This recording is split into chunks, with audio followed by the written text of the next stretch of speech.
বলার কারণে তাহলে আমি সেই অপরাধী হতে চাই। বর্তমান যারা সরকার আছেন সাম্যের কথা বলেছেন, বৈষম্যের বিরুদ্ধে আপনারা আন্দোলন করেছেন, সরকার হটিয়ে নতুন সরকার এসেছেন, তাহলে কি এই বৈষম্য? তাহলে অনেস্ট রাজনীতির সততার কিসের মূল্যায়ন? আমি তো বাড়িতেই ছিলাম, আমি তো পালাই নেই, তাহলে এইভাবে আমাকে অ্যারেস্ট করতে হলো কেন? সেই জবাব জনগণের কাছে চাই, জনগণই দিবে ইনশাল্লাহ। জয় বাংলা, জয় বাংলা। জানি না কেন আমাকে নিয়ে যাওয়া হচ্ছে।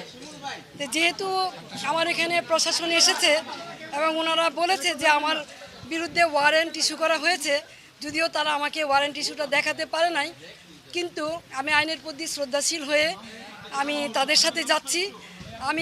আমি দুঃখ প্রকাশ করছি যে তারা রাত্রেবেলা এসেছে, আমি রাত্রেবেলা বেরোতে চাই নাই, তারা সারা রাত আমার এখানে ছিল প্রশাসনের লোকজন, এই জন্য আমি দুঃখ প্রকাশ করছি যে আমি ওনাদের কষ্ট দিয়েছি। আপনারা দেখেছেন যে আমার মহল্লার লোকজন তারা এখানে সারা রাত অবস্থান নিয়েছে। আমি আমার এলাকাবাসীকে, মহল্লাবাসীকে ধন্যবাদ দিতে চাই তাদের এই ভালোবাসার কারণে, যে আপনারা কোনো শৃঙ্খলা আচরণ করেন নাই, শান্তভাবে। আমি আপনাদেরই সন্তান, আপনাদেরই মেয়ে, আপনারা আমার প্রতি যে শ্রদ্ধা, ভালোবাসা, সম্মান দেখিয়েছেন, আমি আজীবন আপনাদের এই ভালোবাসা, শ্রদ্ধা, সম্মান মনে রাখবো। আমার এলাকাবাসী জানেন যে আমি আলী আহমদ চুনকার সন্তান। আমার বাবা সাম্যের রাজনীতি করেছে, দলমতের ঊর্ধ্বে উঠে রাজনীতি করেছে। আমি আলী আহমদ চুনকার সন্তান।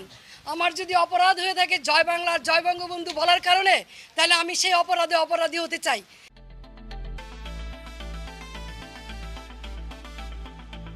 এই জন্য যদি আমার বিচার হয় তাহলে বিচার হবে।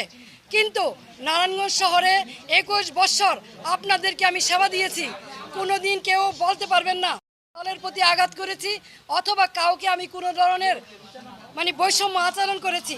দলমতের ঊর্ধ্বে উঠে নিজের দলের ভিতরে থেকে তারপরও মানুষের কল্যাণে কাজ করার চেষ্টা করেছি।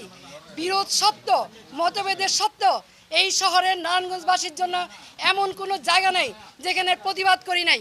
তৌকি হত্যা সহ সকল হত্যাকাণ্ডে যখন নারায়ণগঞ্জবাসী একদম চুপ ছিল, কেউ কোনো কথা বলে নাই, তখন আইবি আওয়াজ তুলেছে, এই শহরের মানুষকে কথা বলা শিখিয়েছে, অন্যায়ের বিরুদ্ধে প্রতিবাদ করা শিখিয়েছে।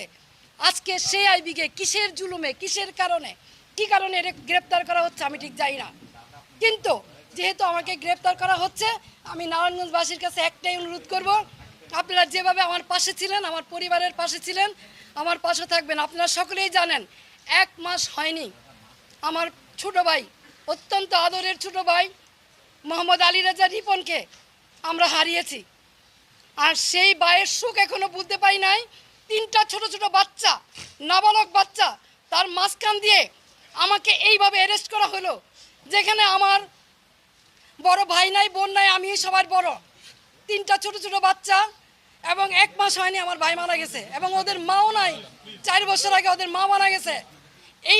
এই অবস্থায় কি কারণে? আমি কি কোনো জুলুমবাজ? আমি কি হত্যা করেছি? আমি কি চাঁদাবাজি করেছি? আমি কি নারায়ণগঞ্জ শহরে এমন কোনো রেকর্ড আমার আছে যে আমি কোনোদিন কোনো বিরোধী দলকে আঘাত করেছি?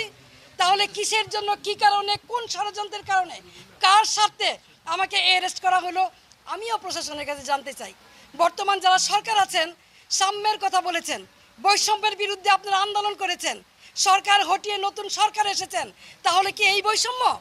তাহলে অনেস্ট রাজনীতির সততার কিসের মূল্যায়ন? আমি তো বাড়িতেই ছিলাম, আমি তো পালাই নেই, তাহলে এইভাবে আমাকে অ্যারেস্ট করতে হলো কেন? সেই জবাব জনগণের কাছে চাই, জনগণই দিবে ইনশাল্লাহ। জয় বাংলা, জয় বাংলা।